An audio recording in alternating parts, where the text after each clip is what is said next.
Oh, welcome back, everybody. I'm glad you guys are joining me today. And we've been following this story. We've been tracking it now for the last month or so. I remember doing the first report on this, talking about how the Biden administration was looking to replace Jen Psaki's replacement already. They brought John Kirby in over from the Pentagon, who was the press secretary over there. And now they're looking to remove what's her name? Karine Jean-Pierre. Looking to remove her from her position because she has been a disaster for the administration. Of course, she's not a good liar like Jen Psaki was. So they gotta find somebody that's going to be just as good as Jen Psaki who can spin it. And it's curious to see all of the individuals who are turning on KJP already. We understood at the very onset of this that it was not going to be very long term for her because of how disastrous her outings had been prior when she was filling in for Psaki. Knew that she wouldn't last very long, especially when you have to lie consistently for this administration to ensure that the American people remain in the dark instead of having somebody come out there and have no idea how to spin it. They sit there and they flip through a binder that doesn't have the magic answer. And now you have reporters that are actively seeking to not submit their questions anymore to the press secretary. And this is something that's been going on now for a while with the Biden administration, where reporters have to submit their questions to get approved. That's how it tells you how bad unprepared KJP is to actually answer any questions beforehand. She gets them ahead of time. They can craft an answer. And unfortunately for her, she can't lie as well as Jen Psaki. So before we dive into today's topic, don't forget to hit that like button, subscribe button. If you're new here, thank you for joining me. Allow me to share some info with you. Hopefully you can share with your friends and family. Smash that like button at 1500. And of course, if you like the content, you like the videos, you like the channel, you can support it by smashing that super thanks as well. So let's go and dive into it today. Coming to us from WayneDupree.com over here. It says, we told you Democrats wanted to get rid of KJB, and right on cue, her friends are turning on her. Of course they are, right? Of course they are. Let's go ahead and take a look here. And it should be KJP, not B. They have a typo here, by the way.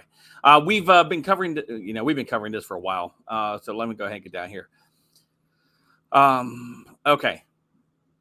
So much like Biden, Kamala, Karine is a bumbling mess and a word salad tosser extraordinaire. And trust me, Team Biden wishes they never installed her at the helm. A black lesbian woman is now the first press secretary. You know how Democrats love their first, but she sucks at her job. Now, what do? Well, they get their good buddies in the media to trash her and tell her that she's resigning and put a white, straight male, John Kirby, in her place. And right on cue, here comes Political with a hit piece. The article is titled Karine's Tough Debut, and it's written by not one, not two, but three reporters, right? So it says here, this is part of the article here. This is the media attacking her, by the way, Democrat media. It's been a very rocky first month for White House Press Secretary Karine Jean-Pierre. Her answers have baffled reporters and even some of her White House colleagues wince.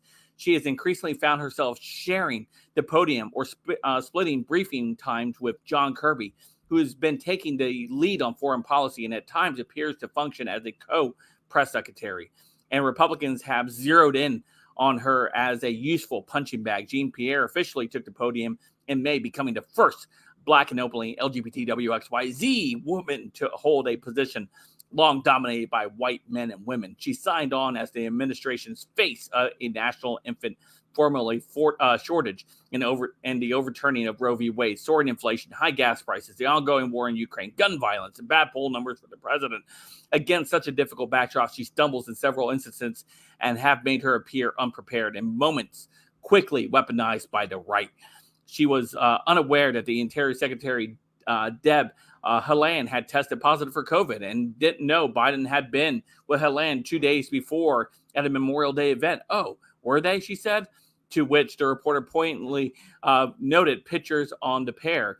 And when asked about the presidential telling Naval Academy graduates that he had been appointed to the academy in 1965, a claim met with skepticism, Jean-Pierre says, I didn't hear that part of the speech. Reporters were confused by her refusal to answer the question at a recent briefing about the last time the president had been tested for COVID, something her predecessor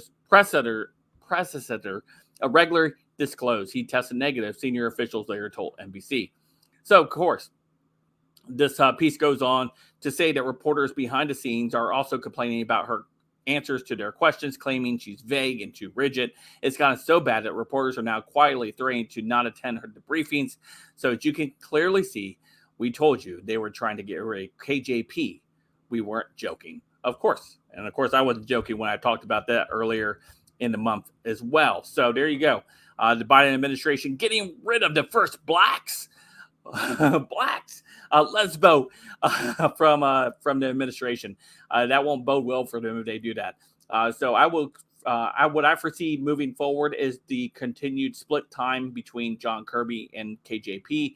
And maybe John Kirby takes the lead a little bit more often, but they won't dare fire KJP. She'll instead will be forced to resign. So that way it doesn't look like the administration was firing her. That's what is going to end up happening come down the road. So let me know what you guys think in the comments down below. Of course, you guys can follow me on all my social media, including Odysee and Gab. Don't forget to hit that like button, subscribe button, and of course, leave a Let's Go Brandon. And until next time, I'll see you guys later. Have a great day.